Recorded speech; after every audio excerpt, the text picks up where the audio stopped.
Bon, ben, merci beaucoup d'avoir bravé la chaleur et d'avoir résisté à toutes les tentations qui se proposent à Toulouse cet après-midi ou dans la région pour venir accueillir Didier Goupil, que nous recevons pour le Café de la Jeunesse, qui est aux éditions Zinedine. Et eh bien voilà, merci Didier d'être là. Ce recueil fait suite à un premier recueil qui s'appelait Brûler le Louvre, hein, publié par les mêmes éditions Zinedine. Café de la jeunesse, pour moi, ça a plusieurs sens. Il y a bien évidemment le sens thématique des nouvelles qui sont inscrites dans le recueil et qui, tout d'une manière ou d'une autre, ont un rapport avec la jeunesse. Mais c'est aussi la jeunesse de mon écriture. C'est-à-dire que moi, j'ai commencé à écrire des nouvelles. J'ai commencé à écrire dans la fin des années 80-90, à publier mes premiers textes. Et c'est une époque où la presse était encore vivante, où il y avait encore des kiosques, où il y avait une vraie Des publication. petites Voilà, revues. des petites revues, de nombreuses revues. Et effectivement, moi, mes apprentissages ont été faits par l'écriture de nouvelles et par l'envoi à différentes revues. Soit le texte était publié et effectivement, il avait sa vie, mais ça n'empêchait pas qu'il pouvait être retravaillé et reparaître dans une autre revue quelques temps après. Soit effectivement, il apparaissait en recueil. Donc ces deux recueils, Brûler le Louvre et Café de la jeunesse, alors ce ne sont pas des anthologies, mais il y a à la fois des textes très récents et à la fois des textes très anciens. Certains des textes de Café de la jeunesse, par exemple la troisième nouvelle, Le chemin de la maison, ou la quatrième, Les beaux jours, sont des nouvelles que j'ai écrites il y a quasiment plus de 20 ans. Alors qui ont été réécrites pour ce recueil, mais qui sont très anciennes. Par exemple, différemment, la nouvelle Aurore, ou la nouvelle Comment les chanteurs vivent, ou la dernière nouvelle, sont des nouvelles écrites il y a quelques semaines ou quelques mois. Voilà, donc après, l'idée, donc le désir de l'éditrice, c'était vraiment de pouvoir donner à lire et à entendre un choix de nouvelles. Donc après, l'idée, c'était vraiment de recomposer, de faire un vrai recueil. Voilà. Et pas simplement une compilation de textes, en allant chercher un texte ici, un texte là. Donc il y a vraiment une réécriture à la fois intérieure des textes et puis une réécriture globale de la manière dont les textes se structurent et avancent les uns après les autres. Donc pour vous répondre à la question, ce texte-là a eu plusieurs formes. Il a eu une première forme vraiment très poétique. Et puis après, moi j'aime bien travailler en collaboration avec des artistes de pratiques artistiques différentes de la mienne. Donc après, le texte a été adapté pour un ensemble de photographies, du photographie de Matsas. Et puis finalement, le livre n'a pas eu lieu. Ce texte est resté dans les tiroirs. Et puis du coup, je l'ai réécrit et j'ai fait la dernière version pour ce recueil. Voilà. Et effectivement, elle est inaugurale, elle est éponyme du titre du recueil. Hein, c'est elle qui porte le titre du recueil, parce qu'effectivement, elle contient à la fois toutes les attentes, toutes les espérances, mais aussi toutes les frustrations, toutes les déceptions, toutes les impatiences liées à cette époque particulière qu'est la jeunesse. C'est sur le recueil, j'hésite. Enfin, déjà, cette nouvelle, moi j'avais été, je trouvais chouette la scansion que vous y avez donnée avec le café de la jeunesse, le café de ma jeunesse, le café de sa jeunesse. Alors je me demandais quel était l'effet de sens. Et puis en fait, c'est peut-être juste un emprunt de la chanson, non? Ça fait comme un refrain un peu dans Oui, le. c'est une sorte de leitmotiv. Hein. Ouais, Oui, oui, ouais. c'est une sorte de leitmotiv. Et puis c'est cette idée-là aussi que euh, bon, j'ai fêté, ça certains étaient là, j'ai fêté mes 60 ans très récemment. Donc Café de la jeunesse, ça tombait bien, hein, puisque je me prends toujours pour un grand adolescent. Donc c'était quand même l'occasion de démarquer ça. Et puis il y a vraiment ce que je viens de vous dire à l'instant, c'est-à-dire qu'en même temps il y a la manière dont je suis rentré dans l'écriture, donc la jeunesse de la genèse de mes premiers travaux d'écriture, qui sont l'écriture de nouvelles et la publication en revue. Et puis c'est quand même la genèse de mon écriture, puisqu'il y a quand même certaines nouvelles que j'ai écartées définitivement du recueil, parce qu'elle n'avait pas supporté les 20 ans ou les 25 ans qui étaient passés. Elles étaient sur un ton ou sur un registre qui ne me correspondait plus aujourd'hui. Et par contre, toutes les nouvelles qui sont un peu anciennes, toutes ont été réécrites et elles sont passées, entre guillemets, à l'étalonnage. Voilà, il fallait que je sache si elles étaient capables de dire quelque chose encore aujourd'hui et de ne pas être trop formatées dans le moment où je les ai écrits. Et bon, clairement, la jeunesse. Je suis pas clair aujourd'hui. Hein. Si, J'ai l'impression de ne pas être clair aujourd'hui. Si. Non. Bon, tout va bien. Vous levez la main, hein, mais moi je trouve ça. J'ai l'impression de ne pas être clair. C'est à cause de la bière qu'on a bu ensemble. Marie, je m'a forcé à boire une bière non, mais avant. avec la chaleur, la bière, là, c'est foutu. Elle se défend. Donc clairement, c'est beaucoup, en fait, quasiment toutes les nouvelles tournent en rapport étroit avec la jeunesse, mais c'est l'objet qui fédère, puisque j'ai bien compris que quelque part, c'est pas fait exprès, puisque c'est des nouvelles que vous avez piquées dans toute votre œuvre. L'objet qui fédère, c'est la jeunesse en elle-même, ou c'est le regret de la jeunesse, ce sentiment qu'on porte tous plus ou moins en nous, les grands adolescents particulièrement, quoi. Oui, non, pour répondre à la première question, non, c'est vraiment l'idée. Un recueil de nouvelles, c'est simple. Soit on part avec une thématique et on écrit un ensemble de nouvelles qui correspond à une thématique. Dans les années 90, à l'époque où il y avait beaucoup de festivals de nouvelles, où il y avait beaucoup de revues qui publiaient des nouvelles, il y avait beaucoup d'auteurs de nouvelles très intéressants et les Français étaient particulièrement pertinents. Hein. Je pense à Georges-Olivier Château-Renaud. Si vous n'avez jamais lu, il faut absolument lire les nouvelles de Château-Renaud. Il a écrit un très beau roman aussi qui s'appelle La Faculté des songes, qui est un très grand roman. Mais il y avait Annie Saumon, il y avait Christiane Baroche, il y avait ceux qui me plaisaient le plus, c'était Jean-Noël Blanc, Paul Fournel. Bon, Jean-Noël Blanc, il a fait des recueils où il partait avec une idée, ou Paul Fournel qui a fait un très beau recueil sur les athlètes, qui s'appelle Les athlètes dans leur tête. Voilà, lui, il avait l'idée de travailler sur différents sports et sur différents champions. Là, c'est vraiment, le travail est différent, c'est-à-dire que j'ai pris la thématique sur un ensemble de nouvelles et effectivement j'ai extrait de cette thématique commune à l'ensemble des textes ce recueil. Donc non, c'est des nouvelles qui évoquent différents rapports à ce qu'on a été précédemment. Par exemple, la deuxième nouvelle qui s'appelle Aurore, que j'ai écrite pour le Marathon des mots, dont c'est la première publication en volume. Bon, c'est une nouvelle que j'ai écrite par rapport à la jeunesse de ma fille. Durant le Covid, on était tous enfermés l'été. Alice avait 13-14 ans. On passait l'été dans le jardin, à jouer au badminton, à aller dans la piscine. Et puis un jour, à la radio, j'entends effectivement un féminicide et j'entends que c'est le 63e féminicide de l'année. Et effectivement, en voyant évoluer Alice, 12 ans, presque 13, en pensant effectivement à cet accroissement quand même de la violence faite aux femmes, ou en tout cas à sa médiatisation aujourd'hui. Bon, voilà, c'était une émotion, c'est comment je peux parler à ma fille, voilà, donc là, c'est sa jeunesse à elle. La troisième nouvelle, qui s'appelle Le chemin de la maison, qui est une nouvelle plus ancienne, qui fait référence à la grand-mère de mon fils aîné Samuel.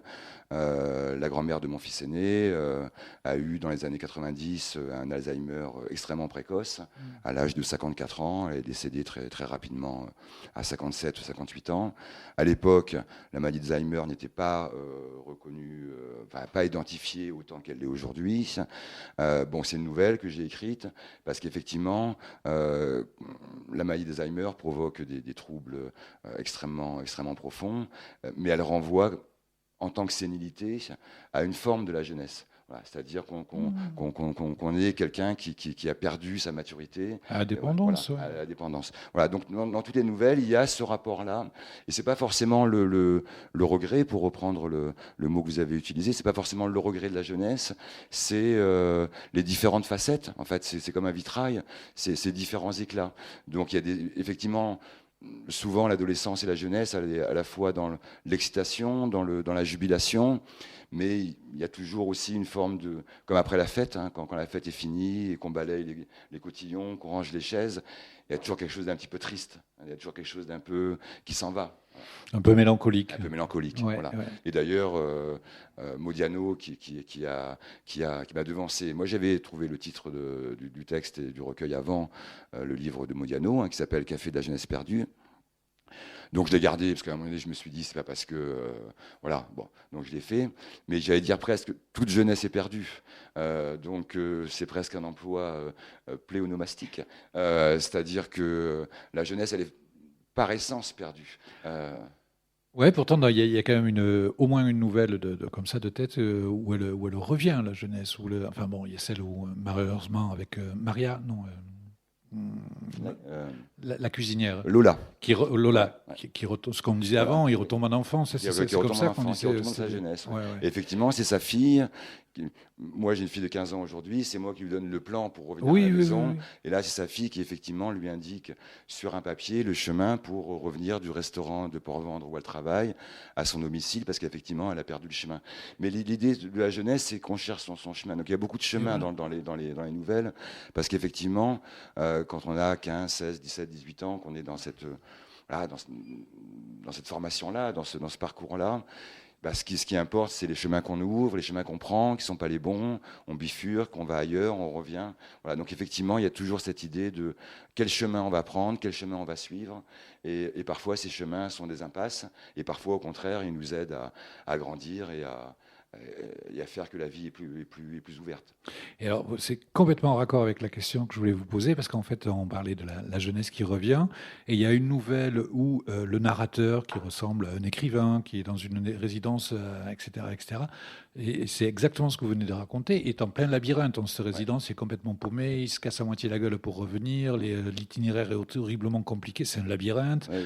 Il en sort, il en rentre, on ne sait jamais quel est. Ça s'appelle le cellule K, qui n'a pas l'air super hospitalier comme ça, mais quand même, il est bien accueilli. Et à la fin de sa première journée, après toutes les impressions qu'il a eues, les rencontres, les beuveries, etc., et il se retrouve bien confronté à cette jeunesse qui revient. Et là, il est tout seul, il est dans le noir, il est à moitié à poil. Il dit bon, qu'est-ce que j'en fais quoi, Ouais. Oui. c'est- Il s'aperçoit que sa jeunesse est finie à ce moment-là. Voilà. Parce que la cruauté de la jeunesse, c'est qu'on ne sait jamais quand c'est fini. On le sait qu'a posteriori. Voilà, c'est ça qui est triste. C'est qu'à un moment donné, on se dit, tiens, j'ai été jeune. On se dit jamais quand on l'est. On se dit jamais, ça va finir. Voilà, on se le dit après coup. Ça, c'est une nouvelle qui a eu plusieurs. Euh, les, les textes sont vivants. C'est ça qui est étonnant dans l'écriture. C'est que vous pouvez écrire. La première version de ce texte a été écrite en 2001. Mhm. J'ai été invité à la Chartreuse de Villeneuve-les-Avignon, qui, sous l'impulsion de Gilles Joannard, que vous connaissez, qui est poète aussi, qui maintenant est décédé, a été créée en résidence d'artistes, hein, essentiellement pour le monde théâtral, mais qui accueille aussi certains auteurs. Donc j'ai été invité à cette résidence pour une durée d'un mois. Et quand je suis arrivé, normalement, je devais avoir une cellule. J'ai oublié on m'avait envoyé un courrier avec la cellule que j'aurais, avec le numéro de la cellule. Et quand je suis arrivé, on avait changé mon numéro de cellule. Et un écrivain, il est toujours un peu paranoïaque. J'ai un ami qui dit qu'on n'est jamais assez paranoïaque, et parfois, je crois qu'il a raison. Et donc, je me suis dit, tiens, c'est drôle qu'on ait changé ma cellule sans me prévenir, sans qu'il y ait de motif. Et en fait, il s'était passé une chose absolument dramatique, c'est que Patrick Kerman, qui est un dramaturge, qui est connu à Toulouse, hein, puisque le groupe Merci, le groupe théâtral Merci a mis en scène son très beau spectacle qui s'appelle La mastication des morts. La mastication des morts, c'est très simple, hein, c'est dans le cloître primitif de la Chartreuse. Si vous voulez, à la Chartreuse, vous avez deux cloîtres. Vous avez un cloître qui est, on va dire, domestique, où il y a l'ancienne boulangerie, il y a la bugade où on venait laver le linge. Enfin bon, maintenant il y a un café. Enfin bon, ça fait assez estivant, assez touristique. Mais il y a un deuxième cloître qui est plus loin dans le bâtiment, qui est un bâtiment assez grand et effectivement assez labyrinthique, comme vous le disiez, qui est le cloître primitif, donc qui date du XIVe siècle, et où en fait les 600 moines qui ont créé l'abbaye, enfin qui ont créé la Chartreuse, pas l'abbaye, mais qui ont créé la Chartreuse, ont été enterrés à fleur de terre. C'est-à-dire on les a couchés, on les a juste recouverts d'un petit linceul de terre. Et ce cloître est donc très impressionnant. Et Patrick Kerman s'est pendu dans la cellule que j'aurais dû avoir normalement au moment où je suis arrivé à la Chartreuse. Donc on m'a changé de cellule. L'administration de la Chartreuse était vraiment sous le choc, puisque Patrick Kerman était l'artiste défendu par la Chartreuse, régulièrement invité, ses spectacles étaient régulièrement joués. Donc c'est vrai que la direction de la Chartreuse l'a vécu comme une sorte de trahison, un peu, de trahison personnelle. Et moi j'avais été, comment dire, accepté dans cette résidence pour écrire une nouvelle. Et j'ai écrit Cellule K. Donc j'ai effacé dans la version qui est aujourd'hui, j'ai effacé toute cette allusion à Patrick Kerman. Mais dans la première édition, il y avait cette allusion à Patrick Kerman. Et effectivement, Cellule K, K comme Kafka, enfin bon, etc. etc. Et quand j'ai donné le texte, la direction de la Chartreuse a été extrêmement choquée, extrêmement surprise, et m'a payé le texte. Mais a refusé de le publier dans le recueil qui était prévu sur l'histoire de la Chartreuse, parce qu'en fait, ça rentrait dedans. Et en fait, c'est effectivement donc j'ai fait un premier séjour là, et j'ai écrit cette nouvelle, et j'ai été de nouveau réinvité à la Chartreuse quelques années après, où j'ai écrit C'est Lucas numérique, qui est devenu un spectacle, qu'après on a joué à la Cave Poésie. Et là, ce qui était différent, c'est que je suis venu en automne, sur un week-end d'automne à Toussaint, où il n'y avait personne. Et quand vous êtes dans cette partie-là, vous vous sentez extrêmement seul. Puisque pour rentrer, il y a le cloître, il y a le vent qui s'engouffre, c'est côté nord de la Chartreuse. Donc il y a vraiment ce côté fantomatique. Et on est vraiment... On est tout seul, quoi. Et le système de porte de la Chartreuse fait que quand vous ouvrez la porte, vous avez une sorte de sas. Et pour ouvrir la deuxième porte, il faut fermer la première derrière vous. Donc vous ouvrez la porte, vous fermez la porte, ouvrir l'autre. Et une fois que vous êtes passé là, il peut vous arriver n'importe quoi. Personne ne le saura. Les murs font 5 mètres, Internet ne passe pas, enfin bon, voilà. Et les Chartreux avaient... c'est un ordre extrêmement dur, hein, puisque... Un ordre silencieux. Ah oui, c'est un ordre extrêmement silencieux. Chacun des Chartreux avait son propre chemin dans la Chartreuse, avec un propre horaire qui permettait de ne jamais croiser personne. Voilà. Et c'est pour ça que les cellules des Chartreux sont extrêmement grandes, parce qu'ils vivaient tout seuls, et donc pour qu'il y ait à la fois une activité à la fois intellectuelle et manuelle, puisque tout le monde sait que s'il n'y a pas d'activité manuelle, l'homme devient fou. En fait, il y avait dans la cellule à la fois la chambre, l'atelier, l'écritoire où on pouvait écrire, mais l'atelier de bricolage, le jardin, et tout est fermé, c'est-à-dire que vraiment tout est vers l'intérieur de soi-même, puisqu'en fait le jardin est coupé par un haut mur qui fait 4 ou 5 mètres. Donc vous êtes vraiment dans une cellule. Et ça me paraissait une parabole assez juste effectivement de comment dire à quel moment on a perdu sa jeunesse, et qu'on est dans le souvenir de sa jeunesse et non plus dans la vie de sa jeunesse. Voilà. Et effectivement, ce personnage, il se trimballe, il se perd, il n'arrive pas à dormir. Ça, c'est très autobiographique. Donc, il trouve toujours un pote ou deux potes pour aller boire le dernier verre parce qu'on ne sait pas ce qui va se passer.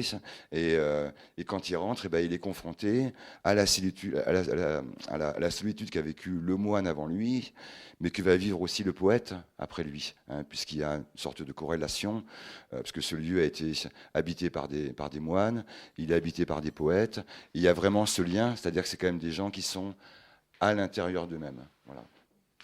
Et il y a une autre figure d'écrivain qui est symbolique, c'est une des personnages, c'est Lucie, je crois, de la nouvelle Les Beaux Jours, oui, qui en veut terriblement à sa copine Chantal, parce que Chantal est capable d'exprimer tout ce qu'elle ressent avant même qu'elle soit capable de l'exprimer, et même à la limite avant même qu'elle le ressente.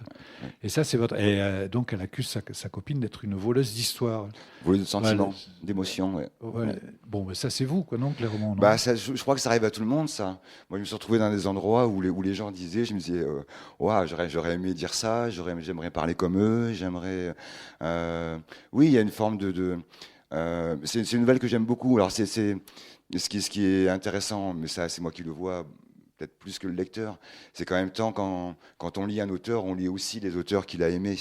Ça, c'est une nouvelle que j'ai écrite sous l'inspiration de César Pavese, qui est un auteur que j'ai beaucoup lu et beaucoup aimé à une époque, et qui a écrit un livre que j'adore, qui s'appelle Le Bel Été. Le Bel Été, c'est 3 longues nouvelles dont les personnages sont des jeunes filles qui habitent pas loin de Rome, qui ont 15, 16, 17 ans, qui la nuit, le soir, vont faire la fête dans les belles maisons qui sont sur les collines autour de Florence et de Rome. Voilà, il y avait cette idée, mais c'est toujours la même idée, c'est-à-dire c'est comment comment, quand on est dans ces années-là, à la fois, il y a cette sorte d'élan, d'excitation, que la vie paraît tellement, tellement plus grande, plus belle, plus forte, et comment, à un moment donné, les choses retombent. Enfin, on l'a tous vécu après l'été. Et moi, alors c'est un sentiment que j'ai plus beaucoup maintenant, mais que j'ai beaucoup eu quand j'étais plus jeune. Voilà, quand tu arrives début septembre, la première pluie, ou le premier moment où on met son pantalon, mais il fait encore un peu bon, on peut boire un café ou un coup en terrasse, et on se dit, zut, l'été est fini, quoi. Ouais. Alors, selon à quel moment on est de sa vie, si on est là, ma fille est en seconde, donc bon, l'été est fini, mais il va recommencer l'année prochaine. Mais quand on quitte par exemple, à la fin du bac, moi j'étais à Marseille, donc j'ai quitté Marseille à la fin de mon bac à 18 ans. Donc je me souviens très bien du dernier été que j'ai vécu à Marseille. Bon, il y avait vraiment quelque chose oui, de mélancolique, c'est-à-dire qu'en même temps, je savais qu'il y avait quelque chose il y avait une sorte de mue, qu'il y avait une sorte de peau qui s'en allait, et je savais que l'autre peau ne serait plus celle de l'éblouissement, de l'innocence, de la nuit n'a pas de fin, Ah, de déjà, l'été n'a vous le pas de fin. sentiez? Ah oui, bah oui, oui, oui, ah oui. Ok. Parce que ça se termine. Non, non, mais alors, Mais j'étais précoce, hein, j'étais ouais, professeur à non, 21 ans. non, Hein, mais donc, ça contredit un peu ce que ouais. vous disiez tout à l'heure. C'est que la jeunesse, on ne la connaît que quand on ne l'a plus. Quoi. C'est C'était les premiers moments où j'ai ouais. senti que ça partait. Ok. Voilà, les premiers moments. Et d'ailleurs, je n'ai plus jamais retrouvé l'insouciance de ces moments-là. Non, plus jamais. Non, parce que alors moi, je suis dans une position où, voilà, après la position individuelle de chacun. Hein. Moi, j'étais en rupture de banc familial quand même. J'étais en rupture de banc géographique parce que je quittais Marseille où j'avais quand même grandi une partie de ma vie. Donc, je savais que je rentrais dans l'automne, que je savais que je rentrais dans la demi-saison, que ce qui s'était passé avant, il n'y aurait plus jamais l'éclat parce que à 16 ans, tu es dans un café, quelqu'un t'interpelle, tu ne le connais pas, tu discutes, tu passes une partie de la nuit avec lui, il t'offre un livre ou il te propose d'aller au cinéma ou de te C'est vrai. revoir. Bon, tout ça, c'est des choses une fois que tu es rentré dans la vie sociale, ce que je dis un peu dans le premier texte, hein, c'est-à-dire qu'à un moment donné, tu rentres dans le flux sociétal de la vie. Et ces moments comme ça euh, oui, d'éblouissement, de déplacement de soi-même, qui soit amoureux, qui soit livresque, qui soit sexuel, bon, ils sont tamisés, c'est plus la même force. Et à la fin de ce nouvel, moi que j'ai trouvé, pour le coup, la fin m'a énormément plu. Donc, je sais pas, vous l'avez lu. Il y en a beaucoup qui l'ont pas lu encore. Ouais. Ouais, ça va être dur de raconter ce que je vais raconter, mais c'est pas grave. Ouais, voilà, c'est ça.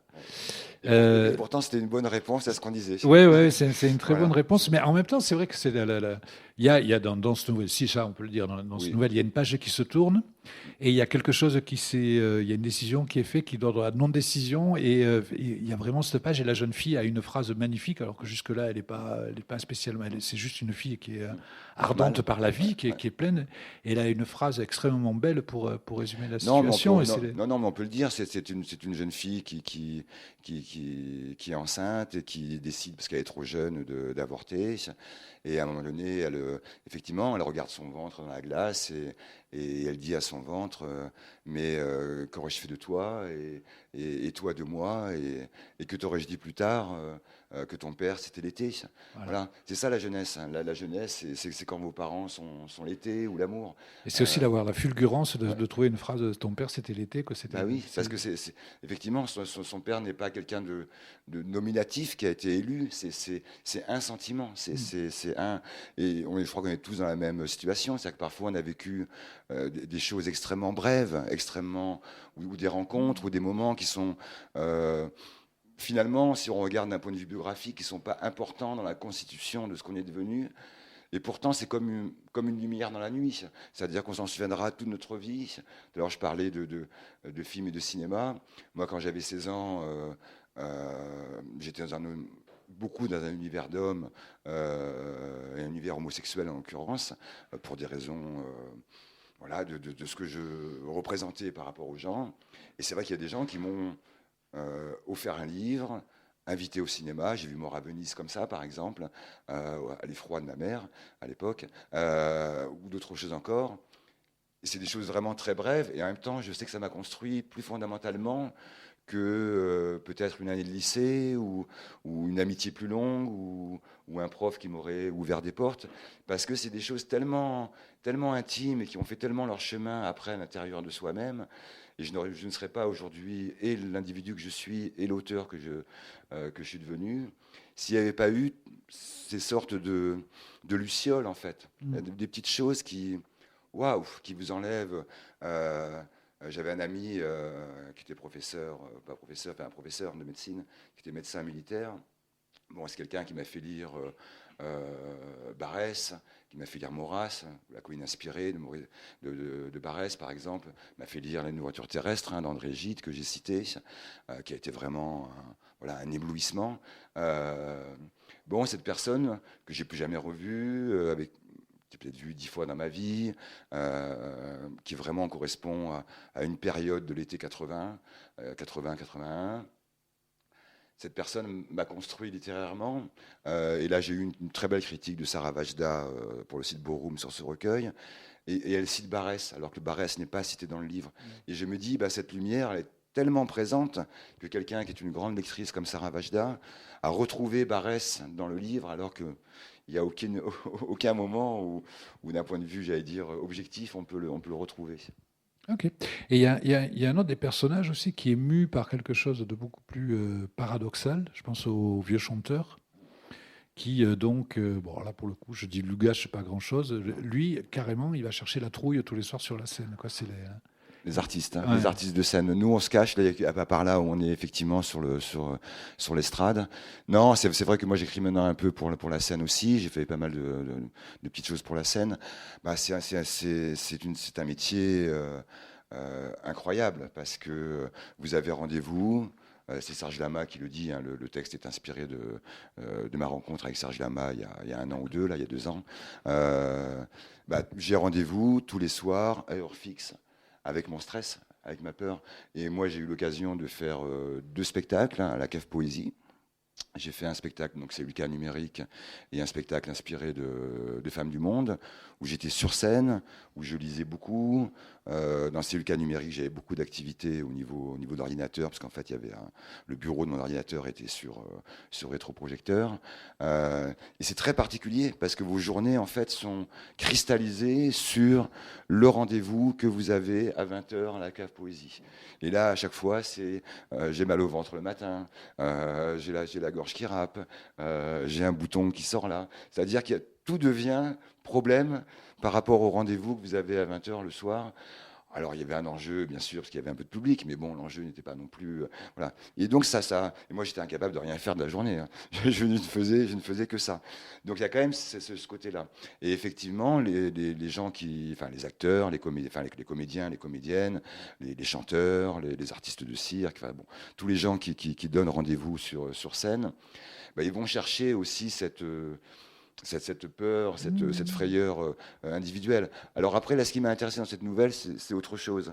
Ce qui m'a intéressé, c'est un vieux chanteur. Donc il a effectivement 70 ans, on ne donne pas l'âge dans le texte, mais il a 60 ans, 70 ans. Bon, c'est une question que je me pose beaucoup aujourd'hui. Hein. Que tout le monde se pose, c'est comment rester jeune. Mais comment rester jeune, c'est pas comment rester jeune d'aspect ou comment rester jeune d'esprit. C'est comment avoir envie, quand tu fais une rencontre, de la poursuivre, d'être disponible pour la rencontre de hasard, d'être disponible pour la proposition ou l'invitation qu'on te fait, de ne pas rentrer comme une poule, te coucher, voilà. Et donc ce chanteur, effectivement, il a toujours le plaisir du chant, il a toujours le plaisir du spectacle, il a toujours le plaisir de faire le tour de la France et d'aller de Toulouse à Lyon, à Nantes ou à Bordeaux.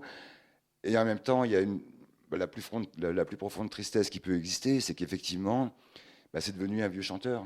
Donc, après le concert, il n'y a plus la rencontre féminine, il n'y a plus le repas, il n'y a plus le coup partagé avec les amis, il n'y a plus la fin de nuit, il n'y a plus... il reste que le métier. Voilà. Et moi, j'aimerais que la vie, garde le métier, mais garde aussi tout ce qui est autour. Voilà. Et la peur, ça peut être un aiguillon alors, parce que pour faire du bon matos, pour écrire plus ouais, tard. et puis pour continuer à rester vivant, Ouais. pour continuer à rester en appétence du monde, en disponibilité. Et moi, je le vois, mais je fais de reproches à personne. Moi, je suis pas quelqu'un de très structuré, hein, je suis quelqu'un de plutôt buissonnier. Effectivement, je vois des gens qui sont dans la carrière de manière extrêmement pragmatique, extrêmement... mais ils ont raison, hein, c'est comme ça qu'on dure. Moi, ce que j'aime, c'est quand même que ça reste adolescent, quoi, que ça reste, voilà, que ça reste quelque chose de vivant. Et là, j'ai un spectacle sur Frida Kahlo qui malheureusement n'est pas encore présent à Toulouse, mais qui a bien tourné là. Bon, j'ai été voir toutes les représentations, mais quasiment 18 sur 20, je crois. Mais parce que retrouver ce que je connais pas, c'est-à-dire l'esprit de groupe. Parce qu'un écrivain, quand même, c'est quelqu'un qui est tout seul. Moi, j'ai choisi une activité qui correspond peu à mon tempérament. Je suis quelqu'un qui aime beaucoup les gens, qui aime bien discuter, qui aime l'échange, qui aime la collaboration. Et c'est vrai que l'écriture, c'est vraiment très introspectif. C'est pour ça que j'écris des textes courts. Et c'est quand même très introspectif. Donc, j'ai besoin quand même d'avoir cet aiguillon de la vie extérieure. Et en suivant Frida, on était à Marciac récemment entre nous. Bon, voilà, ce qui est génial, c'est qu'il y a le public, c'est que tu fais le spectacle, la réaction du public, après tu vas au restaurant, et puis finalement tu trouves un tonneau sur la place, et puis tu bois des coups avec les amis, et puis il y a d'autres amis qui viennent, puis tu refais le monde, et puis tu repars, puis tu finis à 6 heures du matin. Voilà, moi, c'est ça que j'aime dans la littérature. Voilà, c'est le moment où ça te sort de l'endroit où tu es. Ça brasse. Ouais, voilà, où ça t'extirpe de la norme, quoi. Voilà. Et donc, tout ce qui est propice à faire qu'il y ait peut-être un supplément existentiel, un supplément de plaisir, m'attire. Voilà. Il fait partie pour moi vraiment de l'objet livre. Moi, j'écris des livres pour voyager. Hein. C'est des passeports en fait. Hein. Ça me permet de sortir de l'endroit où je suis pour aller dans un autre endroit où je suis quelqu'un d'autre. Voilà, où je suis, entre guillemets, Didier Goupil, l'auteur, et non plus Didier, le bonhomme. Voilà, c'est ça qui m'intéresse. Et alors, si vous avez vu 18 représentations de la pièce que vous avez, enfin, du spectacle que vous avez écrit, non, mais moi, je pense à un truc très précis, c'est que là, en fait, moi, je me suis pas mal intéressé au théâtre aussi, et c'est très fréquent de s'apercevoir que d'un soir à l'autre, la représentation n'est pas du tout la même, qu'il y a des énormes variations. Et par rapport à votre job habituel, où une fois que vous avez donné le texte à l'éditeur, ben, n'importe qui l'ouvre, il y aura le même texte, etc. etc. Ça fait quel effet de voir votre œuvre changer? Enfin, d'abord, est-ce qu'elle change effectivement d'un soir à l'autre? Et sinon, ça fait quel effet pour un écrivain d'avoir ce truc aussi paradoxal pour vous, non? Ouais. Alors pour moi, les textes sont vivants. Tout à l'heure, je l'ai dit, Ouais. beaucoup de mes textes ont plusieurs vies. Là, dans le recueil, il y en a qui ont plusieurs vies. On a parlé de Femme du Monde. Femme du Monde a eu plusieurs vies. Il y a plusieurs versions du texte.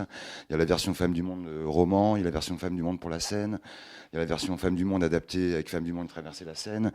Pour moi, les textes évoluent. Et par exemple, le texte que j'ai lu, qui a fait de la jeunesse en ouverture de la rencontre, c'est un texte qui a évolué, qui peut-être encore évoluera encore. Donc, pour moi, c'est pas figé. Voilà. Et comme maintenant, je cherche quand même à faire entendre sur scène, pas tous mes textes, mais quand même une bonne partie de mes textes, forcément, ils sont retravaillés, ils sont reformatés dans une vision qui va pour la scène. Donc après, oui, c'est ce qui est très beau dans le spectacle vivant, c'est que c'est vivant. Voilà, et qu'on est toujours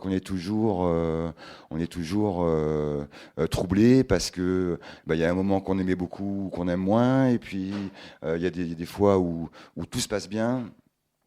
Puis parfois où le public n'est pas à la réception. Je l'ai fait récemment là quand on a fait Sète et Marseille. On a fait le même spectacle. À Sète, le public était extrêmement réceptif et a donné vraiment une couleur au spectacle très forte, une émotion très forte. Et à Marseille, le public était éteint, était apathique. Et effectivement, le spectacle a eu du mal à monter.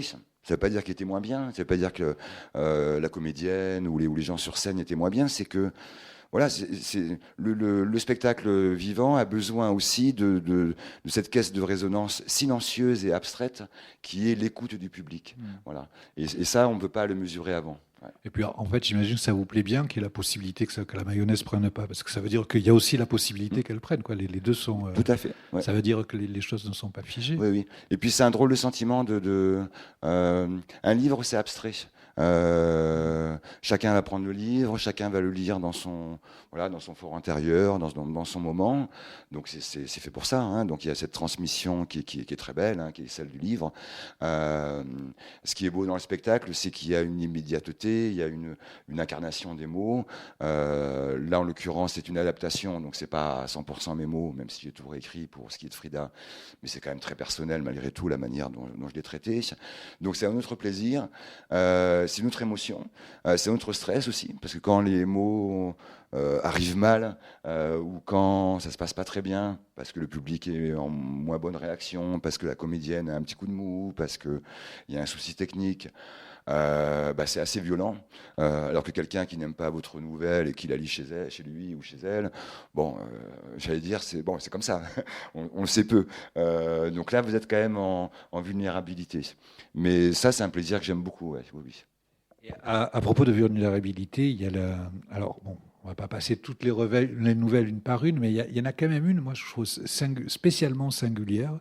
C'est celle qui s'appelle le rire de l'innocent. Non, le rire du simple. Le rire du simple. Le rire du simple. Alors j'ai trouvé que c'était la plus lâchée de toutes, la plus.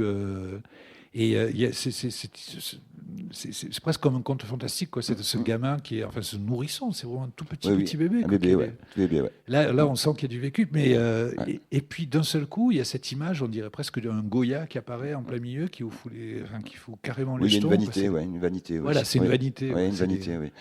C'est un texte que j'ai écrit il y a 33 ans, qui est repris pour le recueil, mais que j'ai écrit il y a 33 ans à la naissance de mon fils, un an après, ou un an et demi, ou 2 ans après. C'est un peu ce que j'ai dit tout à l'heure dans la nouvelle Café de la Jeunesse. Quand vous faites des enfants, vous enfantez votre propre mort. C'est-à-dire qu'à partir du moment où un enfant naît, il met la borne derrière vous, hein, il met la borne kilométrique, hein, la borne existentielle. Donc effectivement, avoir un enfant m'a beaucoup fait penser à la mort. Beaucoup. Et effectivement, pas de manière forcément, j'allais dire, sinistre, hein, pas de manière plombée, mais c'est vrai que alors là, pour le coup, c'est vraiment la fin de la jeunesse. Quand vous avez un enfant, vous savez que votre jeunesse, elle est finie. Ça, là, pour le coup, c'est définitif, puisque forcément, c'est la jeunesse de l'enfant qui va venir. Il y a cette espèce d'effet de bascule. Alors moi, je les ai eu vieux, alors. Voilà. Je vous en prêterai un. Non, J'en ai fait plusieurs. Et voilà, donc il y a cet effet de bascule. Et donc cette nouvelle, effectivement, c'est comment, quand vous avez un enfant, il devient une sorte d'enfant géant, parce qu'en fait, vous ne voyez que votre enfant, vous ne voyez que votre bébé. Et dans votre bébé, il y a effectivement la corruption de la vie. Donc il y a effectivement les selles, et qu'à travers les selles, il y a la corruption de la vie, et il y a le plaisir d'existence, c'est-à-dire que la chose, elle est vivante, donc corruptible, et pas figée dans une sorte d'innocence abstraite. Voilà. Et en même temps, d'après ce que j'ai compris de vos nouvelles, en tout cas ce qu'éprouvent vos personnages, j'ai l'impression, c'est que la parentalité, la transmission, c'est aussi un moyen de garder le lien avec la jeunesse, y compris celle qu'on a en soi. C'est ce qui est dit très clairement dans la première, oui, quoi, réapprendre à voler au contact de... Moi, c'est le grand bonheur que j'ai eu en ayant des enfants. Le grand bonheur. Et en plus, moi, j'ai eu 2 enfants de manière particulière, parce que j'ai eu un premier enfant. Il y a un garçon, et mon deuxième enfant, il y a 18 ans d'écart entre les deux. Voilà. Donc, je voulais être absolument sûr que le premier arrive à terme pour voir si j'étais capable d'élever un enfant. Donc, une fois que j'ai vérifié, j'en ai fait un deuxième. Et donc, il y a 18 ans d'écart. Donc, ça fait 36 ans que je vis avec un enfant, voilà, plus ou moins grand, mais qu'un enfant. Et j'adore ça, en fait. Et si j'ai proposé d'ailleurs d'en faire un troisième bientôt, comme ma fille a presque 16 ans, dans 2 ans, là, 2 ans et demi, il faudrait que je fasse un troisième enfant. Et non, parce que ce qui est génial, c'est que vous revivez des choses qu'on avait oubliées. Voilà, moi ce que j'adore avec les enfants, c'est que tu reprends un ballon, tu reprends le plaisir d'aller jouer au foot sur un terrain vague, tu reprends le plaisir à goûter, enfin, à réapprendre à faire du vélo, etc., etc. C'est-à-dire que tu revis, voilà, mais tu le vis avec détaché, parce que c'est plus toi, c'est ton enfant, voilà. Donc c'est par transmission, et c'est vraiment ce que je crois que c'est la chose que j'ai le plus aimé dans la paternité, c'est de refaire. Alors, parfois c'est un peu chiant aussi, hein. Mais quand même, généralement, c'est quand même beaucoup de plaisir. Et là, j'ai une fille qui va bientôt partir, sans doute, d'ici 2 3 ans. Et c'est vrai que je lui fais encore son lit. C'est vrai que je vais la chercher en voiture ou je l'amène au lycée. C'est vrai que dès qu'on peut, je prends la raquette et je l'amène jouer au tennis. Enfin, je retrouve des choses. euh, voilà, qu'en tant qu'adulte, je ne vivrai plus. Voilà, donc l'enfance, elle se poursuit à travers, effectivement, la filiation. Ouais. Ok. Bon, je ne sais pas, mais il y a peut-être votre tour de poser des questions aussi, hein, ou ceux qui l'ont lu, ou ceux qui cherchent une raison de le lire, une raison supplémentaire. Est-ce que quelqu'un veut poser une question à Didier Goupil? Pierre, vous avez posé une question. Hein? Qui ça? Pierre, merci. Je ne sais pas si je vais arriver jusqu'au stade question, mais déjà dire que moi j'ai effectivement beaucoup aimé ce livre de nouvelles et en plus j'aime lire des nouvelles, j'en ai lu pas mal et je trouve que c'est un vrai livre de nouvelles avec chaque petit roman que ça contient, avec un univers à soi à chaque fois dans lequel on s'embarque très volontiers. Alors il se trouve que je connais Didier, mais je pense que même si je ne te connaissais pas, je pense que je serais rentré très facilement dans ton univers, qui est un univers très libre. On a l'impression que le personnage dit de la troisième ligne, on la connaît, on la voit. Il a les mots qu'il faut pour appeler la vision. Moi, je suis assez visuel, je suis assez dans l'image, assez rapidement, ou qu'on entend le son, ou qu'on sent l'odeur du caca du bébé. Donc tout ça, ça fonctionne super bien. Et j'aime beaucoup aussi que la liberté de Didier aille dans ce langage qui est très personnel, c'est-à-dire qu'il parle comme il pense, il écrit comme il parle et comme il pense, et puis il n'a pas peur d'avoir des références qui sont soit très connues, soit un petit peu cryptées, et alors ça ajoute un petit peu de travail culturel. Moi, j'ai retrouvé Verlaine, ou j'ai retrouvé, voilà, et même après dans ses propres lectures, parce que les nouvelles sont suffisamment poétiques pour que ça fasse penser. Moi, en ce moment, au même moment où j'ai lu, ça fait déjà 2 3 mois que je l'ai lu, ton recueil de nouvelles, je lisais le dernier livre d'Eri De Luca, et dans le livre d'Eri De Luca, sur la paternité, comme par hasard, il y a aussi cette idée de Aïskia, quand il était jeune, et alors lui ou son personnage, je ne sais plus, nageait dans la mer et faisait la rencontre d'une jeune fille, d'une petite fille un peu sauvage. Voilà, et ça répondait. Voilà, donc je ne vais peut-être pas jusqu'à la question, mais dire que j'aime beaucoup cette liberté de pouvoir avoir des références de chansons populaires ou de poètes comme Verlaine et de jongler entre ces deux univers qui en font qu'un au sein de la nouvelle. Voilà. Donc si j'avais une question à te poser, Didier, je te demanderais quelle est ta prochaine nouvelle ou quelle est celle que tu n'as pas écrite? Alors, je vais avant, merci Pierre de ta lecture voilà, de la prise de parole. Pour répondre à ce que tu disais, tout à l'heure on parlait de César Pavese, j'ai adapté il y a quelques années la correspondance du métier de vivre, qui est le journal de César Pavese, un énorme journal. Alors je l'ai co-adapté, on était deux avec mon ami Gérald Dester, qu'on a appelé le métier de mourir, hein, puisque César Pavese s'est suicidé dans une chambre d'hôtel à Rome. Et quand on a adapté cette correspondance, on l'a adapté pour le festival de la correspondance de Grignan. Et c'était Bernard Giraudot qui interprétait le rôle. C'est la dernière fois que Bernard Giraudot a été sur scène, hein, puisqu'il est mort quelques semaines après. Il faisait un temps comme aujourd'hui, un temps magnifique. Enfin, vraiment, on serait cru en Grèce antique. Enfin, vraiment, ce ciel bleu olympien. Vraiment, et à Grignan, dans la Drôme, il peut avoir vraiment ce ciel vraiment antique presque. Et donc, Bernard Giraudot lisait Adaptation le soir à 17h. Et vers midi à peu près, on reçoit un coup de téléphone de Giraudot. On était tous à Grignan. Et Bernard Giraudot nous appelle et il nous dit bon, c'est très bien, je suis prêt pour ce soir à 5 heures, il n'y a pas de problème. Il dit par contre, j'ai en souvenir un très beau poème de César Pavese qui raconte quand il avait 15-16 ans qu'il allait se baigner dans le Pô et ce qu'il adorait, c'est quand il allait sous l'eau. Et que les jeunes filles qui avaient 14, 15, 16 ans, qui étaient ses copines, étaient sous l'eau et qu'il les voyait sous l'eau. Et Pavese adorait ce moment, c'était sa jeunesse pour lui. Et Bernard Giraudot nous a dit, est-ce que je peux insérer ce poème dans l'adaptation du texte? Est-ce que je peux le dire en prologue ou en conclusion de l'adaptation? Et on lui a dit, bien évidemment, avec grand plaisir. Et en fait, il avait ajouté au métier de mourir, il avait ajouté cette pastille qu'est la jeunesse. Voilà, c'est-à-dire cette évocation qui est vraiment le comble de la jeunesse. Voilà, après, pour te répondre plus précisément, Pierre. En ce moment, c'est vrai que je suis un peu focalisé sur la scène, sur le passage de mes textes sur scène. Donc c'est vrai que ma préoccupation depuis 2 ans ou 3 ans est vraiment d'adapter les textes que j'écris, qui sont pas vraiment les textes de théâtre, mais qui sont quand même des textes écrits dans ma tête pour être entendus à haute voix et pas simplement lus sur un texte. J'ai pas des textes avec des phrases longues, j'ai pas des textes avec un romanesque ou un narratif complexe. Donc j'écris quand même avec une certaine clarté. C'est-à-dire que j'aime vraiment qu'on puisse entendre, et ce que tu as dit me touche beaucoup, hein, effectivement, qu'avec quelques mots, on voit l'image, qu'avec l'assonance ou l'itération intérieure au texte, on puisse ressentir l'émotion du personnage.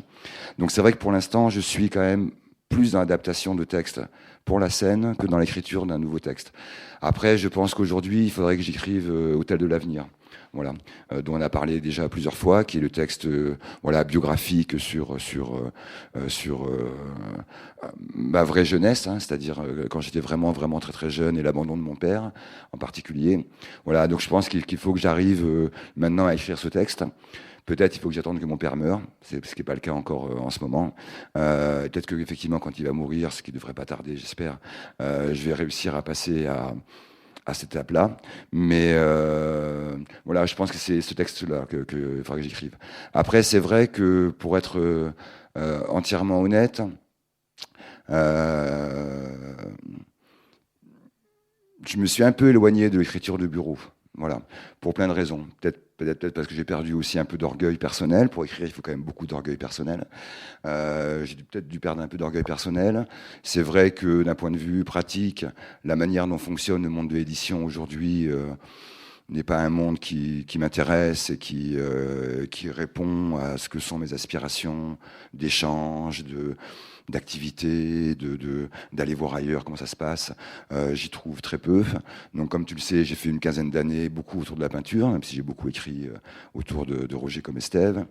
Voilà, donc j'espère que ça va revenir, mais c'est vrai qu'aujourd'hui, c'est pas ma préoccupation principale, à part ce texte-là, auquel il faudrait quand même que je donne une forme un jour. Là. Voilà. Mais c'est pas fait encore. Il y a des versions déjà, mais c'est pas fait. Juste pour en revenir donc à cet hôtel de l'avenir, pourquoi pas du coup choisir une forme d'écriture directement pour la scène?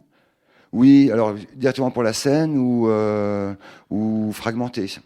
Voilà, c'est-à-dire quelque chose qui permet de... Pour moi, la forme est très importante. Hein. Enfin, je veux dire, j'ai pas grand-chose à dire sur le monde. Enfin, je veux dire, j'ai pas d'idées grandioses sur l'état du monde. Enfin, je pense comme tout le monde, j'ai les mêmes visions. Sur la vie des gens, quand même. Oui, sur les gens, bien sûr, mais c'est plus sur les émotions. Voilà, sur le recueil, c'est plus c'est soit un tout petit fait biographique, effectivement, il a une maladie ou la naissance d'un enfant, ou c'est des émotions. Mais pour faire une machine romanesque, pour faire un vrai roman, faire une machine romanesque, bon, il faut avoir envie d'avoir un propos quand même sur le monde, sur un sentiment, sur un état du monde. Moi, ça passe de manière plus... j'ai jamais été vraiment un romancier. J'ai écrit quelques romans parce qu'il faut écrire des romans. Moi, j'aime la forme brève, sauf qu'elle n'a pas beaucoup d'espace dans le monde éditorial aujourd'hui. C'est un peu le cas d'Yves Charnier, d'ailleurs, on parlait d'Yves Charnier tout à l'heure, voilà, qui a une prose poétique et qui, effectivement, ne rentre pas dans la codification actuelle depuis 20 ans ou 30 ans de l'édition française. Non, je pense qu'il faudrait que je puisse Mais après, les livres s'écrivent en souterrain. Hôtel de l'avenir, il y a plein de morceaux qui sont déjà écrits. Après, c'est un livre, c'est à un moment donné, on s'arrête et on se dit, je vais écrire ce livre. Et là, on rentre dans la bataille, entre guillemets. Hein, on rentre dans le combat, on rentre dans le chemin, on rentre dans l'espace. Donc, il faut cette décision-là. Mais pour qu'il y ait cette décision-là, il faut qu'il y ait une croyance en ce que vous faites. Voilà, il faut qu'il y ait la croyance que le texte que vous allez lâcher, à tort ou à raison, hein, va être un texte important, ça va être un beau texte, que ça va être un texte juste, qui va pouvoir dire des choses, qui va pouvoir avoir sa vie. Et cette croyance, il faut l'avoir. Donc il y a des moments dans la vie où il y a cet orgueil. Pour moi, le terme n'est pas négatif, hein, où il y a cet orgueil, où il y a cette ambition, où il y a cette énergie, et puis ce désir, voilà. Et puis il y a des moments où il y a moins ça, ou en tout cas, c'est pas à cet endroit-là, c'est sur un autre endroit, voilà.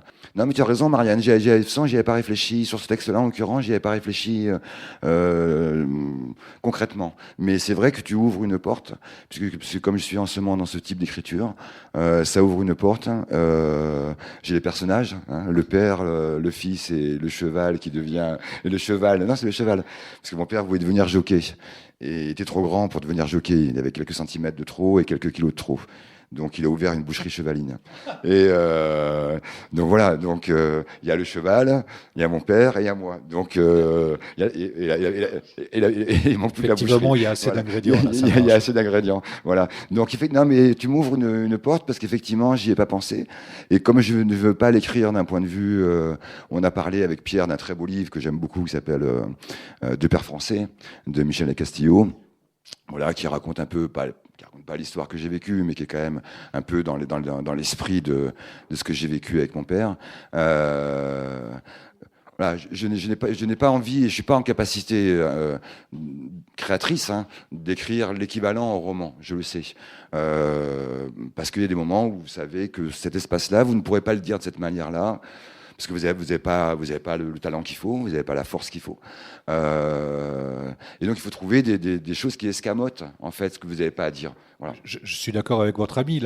L'écriture pour le plateau contemporaine est très fragmentaire. Tout à fait. Tout à fait. Mais c'est pour ça que tu ouvres une porte et qu'effectivement peut-être que là où en ce moment j'ai une forme d'impasse, en ayant cette idée du plateau, c'est-à-dire débarrasser de toutes les chevilles romanesques et narratives nécessaires pour que ça prenne forme sur un texte long, peuvent se donner là. Mais de toute façon, j'y ai pensé récemment, parce que je crois qu'il va quand même falloir que j'écrive un vrai livre bientôt, ou sinon je vais être démasqué. Et je plaisante. Et peut-être qu'effectivement, ça. Voilà. Donc j'avais pensé à une forme plutôt sous forme de texte de prose, en fait, un peu comme a fait Vie minuscule Michon, mais en plus fragmenté. Mais effectivement, c'est une porte que je garde ouverte, en l'occurrence côté cour, côté jardin, je sais pas, mais voilà, elle reste ouverte. Ok, bah alors on dit merci à Didier Goupil, merci beaucoup. Merci à vous, merci à toi.